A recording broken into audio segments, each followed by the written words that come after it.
When we come back, would you want to fly in the middle of this? In the middle of it? Well, my next guest just did. You know, generally when a hurricane is headed your way, as it is to New Jersey's Cape May County, you get out of the way. In fact, ordering an emergency evacuation of everyone in that county ahead of Irene. But not my next guest. He actually flies into hurricanes. Paul Flaherty is the flight director at the National Oceanic and Atmospheric Administration, better known as NOAA. Just yesterday, he flew through Irene, and what did you see? What can you tell us about this storm, Paul? Hi, Neil. Well, obviously it's a pretty large storm. It's got us concerned. We're keeping a close eye on it. We're doing everything we can to make sure you guys have the right information. And I know you're probably wondering why we go out there and do that kind of thing, but we're doing it exactly for the right reasons, for the people who are on the ground and are listening to you now. All right, so what can you tell us about this storm, how it differs from others?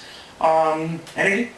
Well, you know, the storm's definitely, it's very large. The hurricane force winds are going out, I believe, 70 miles on the last report, and the tropical storm force winds over 200 miles. It's a very large storm, which means it has a lot of energy, and it's going to bring all that energy up the East Coast. That's something we don't want to see, but right now the models are telling us we need to be alert for that. So, you know, as it comes from a tropical storm perspective, we've seen these plenty of times for what we do. This is, I flew my 100th eye wall just the other night, so you know, we've got a lot of experience with the folks that are out there flying, and you know, we just want to make sure that the people who need to get out of the way know that they need to get out of the way. You know, a lot of people, when they just sort of whip through the Bahamas, they get maybe a false impression, maybe because the eye of the storm was so big that, you know, wasn't such a big deal. It won't be such a big deal. What do you tell them, Paul?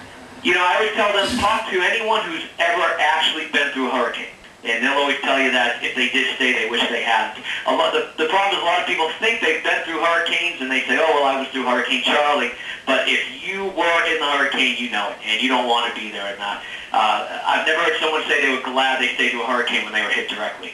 That's a very good point. Paul Flaherty, thank you very, very much. Be safe. All right, in the meantime, we should soon be getting